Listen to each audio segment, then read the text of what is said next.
Imagine that it's the early 2000s and you're like 7 years old. You're sitting in front of your box TV, cheesing and kicking your feet at the fact that Jen is jealous because other girls find Wes attractive. I don't have to imagine, and that was literally me. Wes and Jen from Power Rangers Time Force was one of the very first ships I ever got on in my life, and there have been many, many more since then. I'm gonna say hello, love. And since it is the month of love, earring is gone. Since it is the month of love, I wanted to talk about shipping today. First, what is shipping? I think in my own terms, just very simply, shipping is pairing characters up romantically. Some people do this with real people, which I personally don't advocate for unless they're like in a reality show or if they're already together, but I just think otherwise it's a bit weird. But essentially, shipping is pairing people up together romantically, and the term came from 1993 when X-Files fans used the term relationshippers to describe fans who wanted the two leads to get together, and that word relationshippers got shortened to shippers to describe fans who would ship verb characters together, and the characters who were being shipped would then form what is called a ship. Ships usually come with their own ship name. So Zanessa was the very first one I ever heard. Ship names are a merger of the people in the ship's names. So Zach and Vanessa. We have Sid and Carmi for Sid, Carmi, May and Zuko, Fred and Daphne, which is my first ship, Daphne. And now we're in the Nofi season, Benedict and Sophie from Bridgerton. And characters do not have to be romantically linked in the text for them to form a ship. Fans just have to decide that a ship exists for it to do so. So that's like, I guess, the basis of what you need to know about shipping. What else you need to know? There's something called canon. If a ship is canon, then they are romantically linked. They are, I guess, dating or interested in each other actually in the show.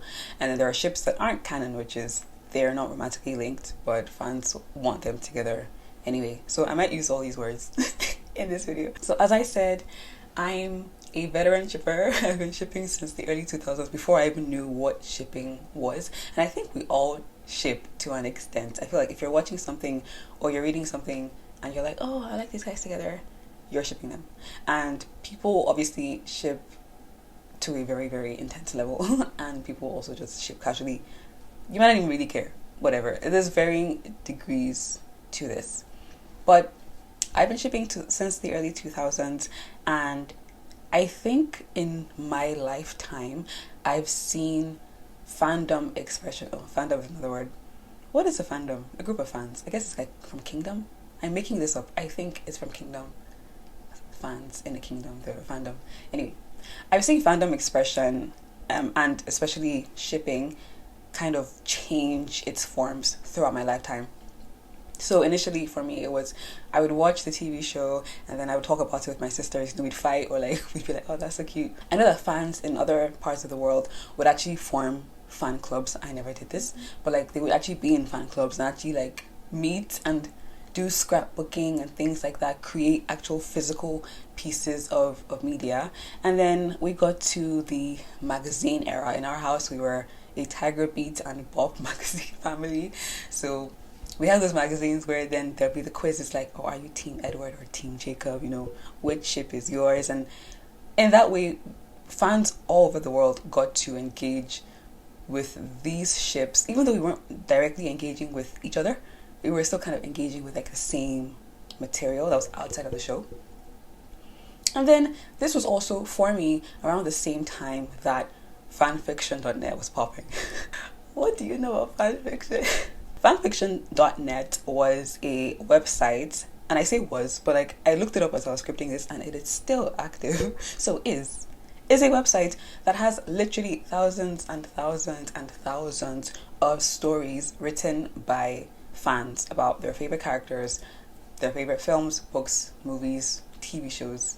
I said films and movies. Films, books, TV shows. I remember when I used to read it, Avatar: The Last Airbender was always number one because it had the most stories, because that show has so many ships. Well, guys, it is still number one. That's iconic behavior, to be honest. With fan fiction, fans do not have to wait until the next week or the next season, the next episode, the next film, the next book before they figure out what the writers did with their favorite characters. They could just make it up by themselves, and they could share it with other fans who could then engage with their stories, which was, I guess, a new thing for me.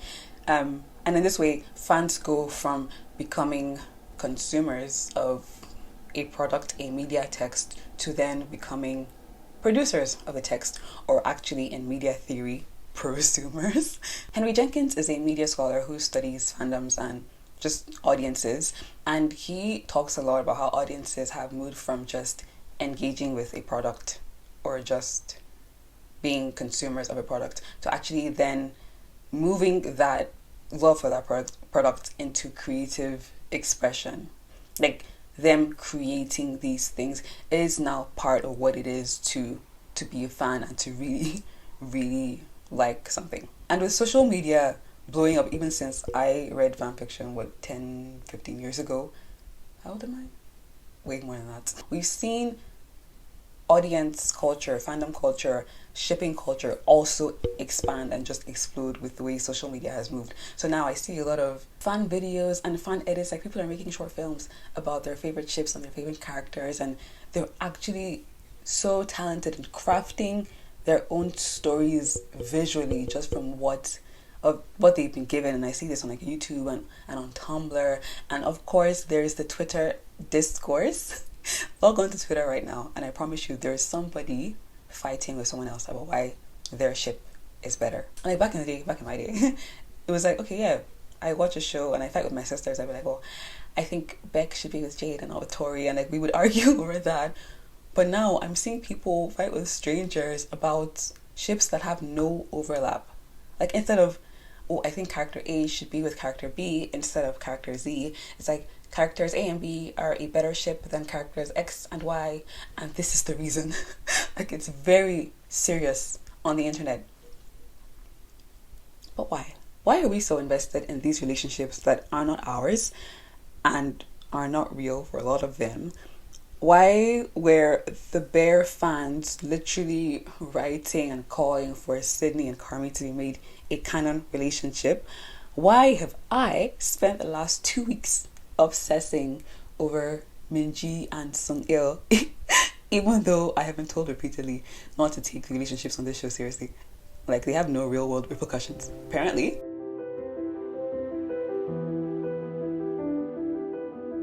I think ships tell a lot about the shipper. Like, you can tell a lot, you can tell some things about someone based on what ships they support. I think ships reveal some kind of desire of the shipper in many different ways. Early on, ships can set a standard of love, especially for younger audiences. They can set a standard of love that the shipper will accept or thinks is acceptable.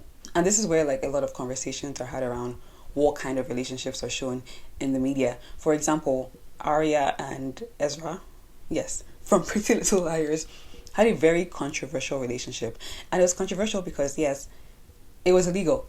Ezra was a teacher and an adult, and Arya was his student and a minor.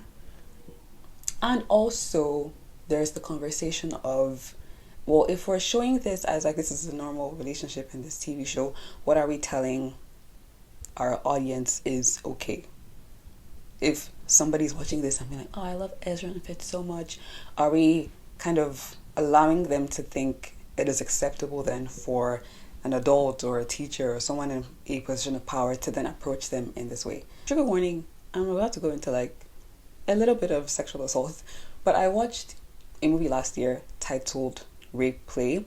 It was a documentary, and in the documentary the filmmaker was kind of exploring the relationship between her and some other people, mostly women, between them reading fan fiction and reading certain stories in fan fiction, and then reenacting those stories as maybe older teens, young adults, and then time passing before they go, oh wait, I was assaulted.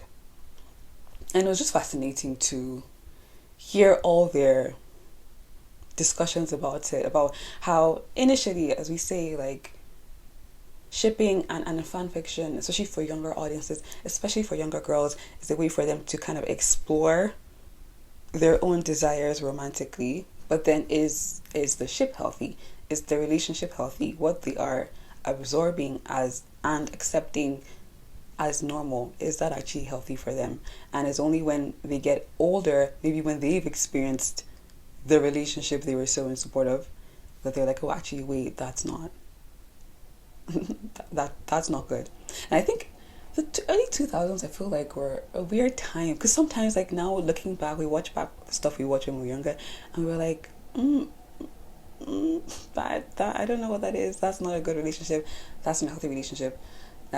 So those conversations, I think, are important to be having, especially with just how invested people get into romantic relationships. That's obviously when the ship is an unhealthy ship. But outside of that and coming away from that, shipping is a way to explore the desires of the shipper, explore the expectations of the shipper, explore what the shipper is drawn to. I think it's a good, I guess, litmus test to do for yourself. Like, why am I drawn to this ship and why am I drawn to this person? And I think there are a few reasons. Sometimes a person is drawn to a specific character because they're attracted to them, maybe physically, or maybe there is some qualities they possess that you're like, oh, I would love to be with someone like this, or oh, I just think this person is so cool, I think this person is so attractive, and because of that, you are more invested in the relationships that this character has in the text, movie, play, book, show. So I read this article by a person called Effie Saporidis in Western News. The title of the article is Expert Insight: There is so much more to shipping than wanting characters to kiss. And in the article, there are some lines that say, shipping also allows fans to project their own desires and fantasies onto a character. We all have our ideal meet cutes and daydreams about meeting our person and what that connection would be like. Shipping allows us to explore those daydreams without any of the actual risks of complications involved in real life relationships. In many ways, the act of shipping is an exercise in emotional fulfillment for the fan. Going back to how shipping, especially for younger audiences, can be an introduction to romance. It's a way for them to explore themselves romantically in a safe way where no one else really is involved. It's just you and your emotions. And so in that way, there isn't any real danger of, any relationships breaking. So sometimes if you're attracted to a certain character, they get into a relationship, you kind of allow yourself to be like, what would it be like to be in a relationship with this person? Shipping that person or watching the relationship play out on screen is a way for you to almost see how that could happen for you. People do a lot of self-inserts in shipping culture.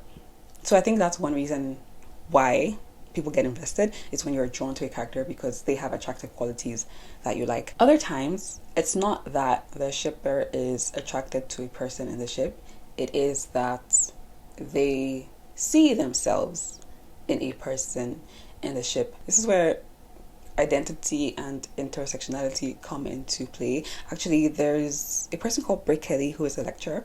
She has a book called Loving Fan Fiction: Exploring the Role of Emotion in Online Fandoms. And she writes, fanfiction practices provide a distinctive space to explore the intersections of identity, digital technologies, fanish participation, and online research methods. A close inspection of fanfiction practices can demonstrate how identity features are coded and performed into readings of source texts and fan texts, such as stories, author's notes, etc.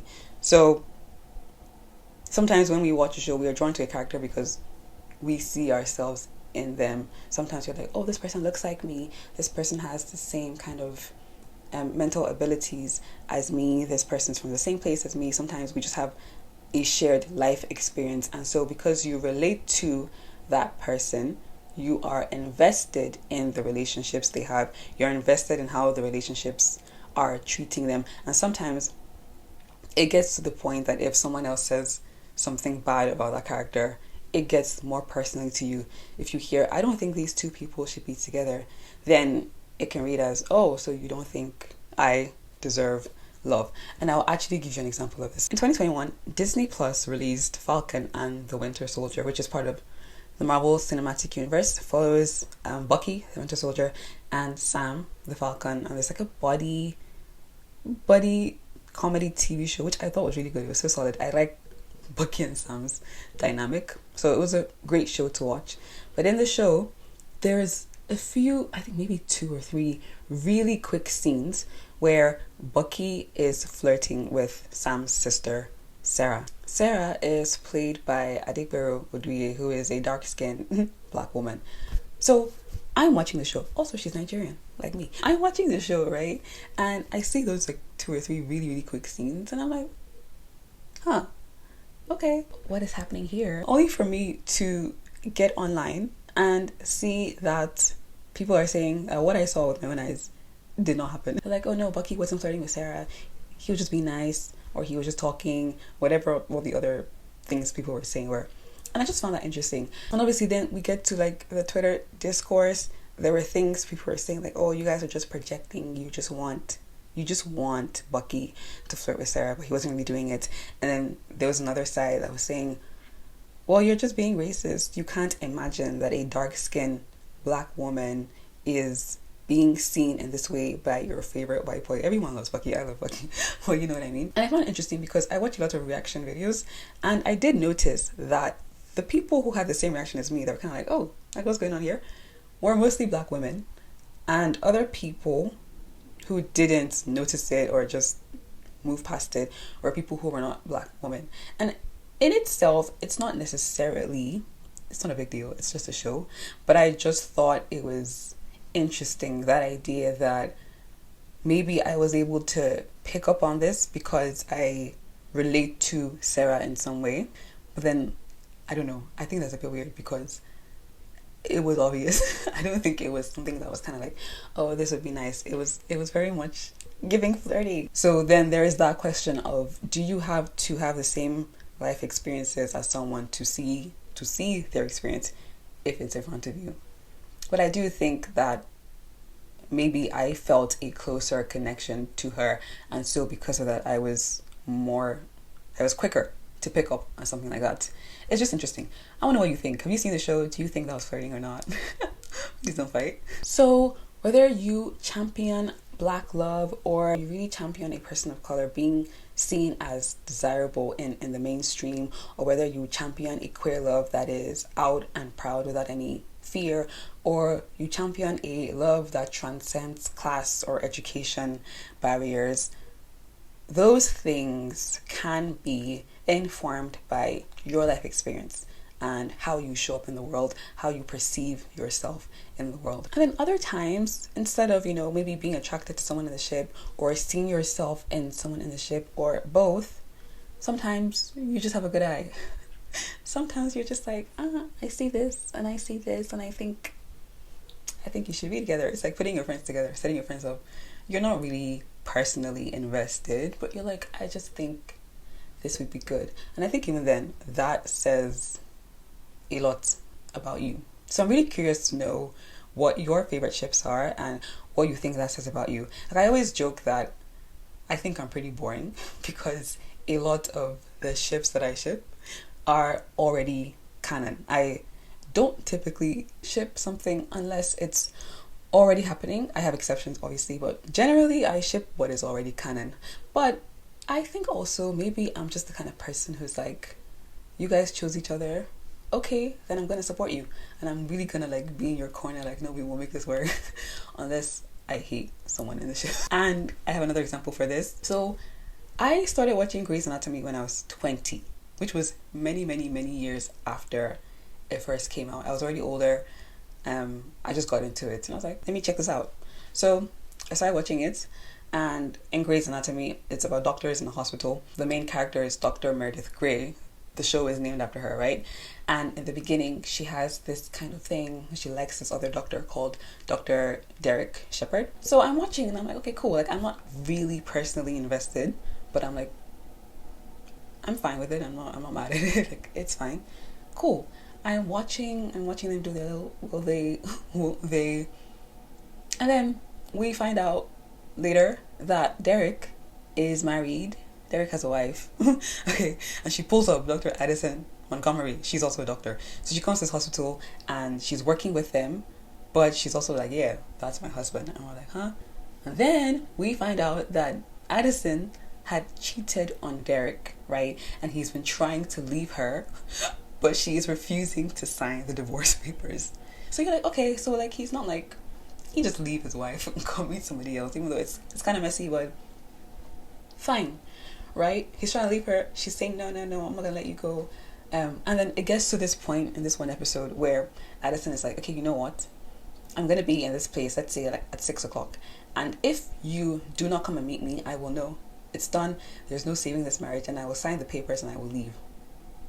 But at the exact same time, 6 o'clock, Meredith is waiting for Derek somewhere else.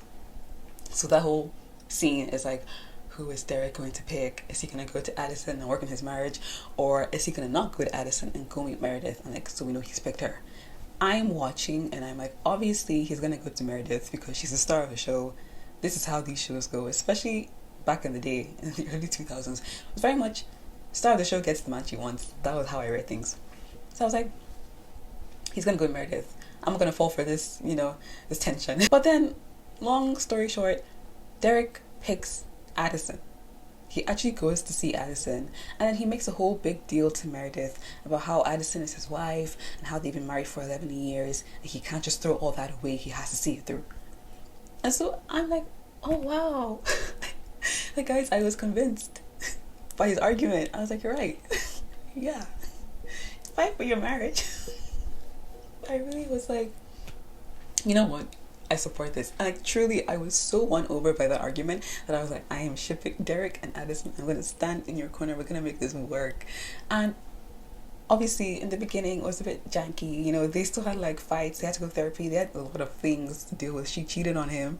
But then later on, it seemed like everything was fine. Like, it was giving forgiveness. They were friends again, and like they were working together again. And I was so happy. I was like, I love this. But then by the end of the season, Derek cheats on Addison with Meredith. So that whole thing, my ship sank. Marriage over.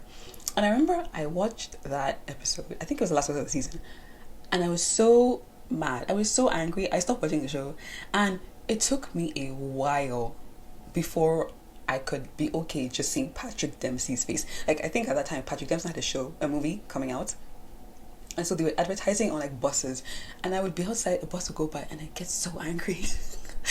Like, the guy didn't do anything to me. That is how upset I was. I was devastated. So that's just an example of the kind of person I am, I guess. But I think other than that, I think I just really like a good partnership. I've noticed a lot of my ships now are very much like, we work well together, like we're equals, we see each other, and like, let's do this thing. I love it. And if they're both really good at what they do, it's my favorite thing, honestly. But anyway, let me know what your favorite ship is and what you think that says about you. Happy Valentine's Day, and I will see you in my next video.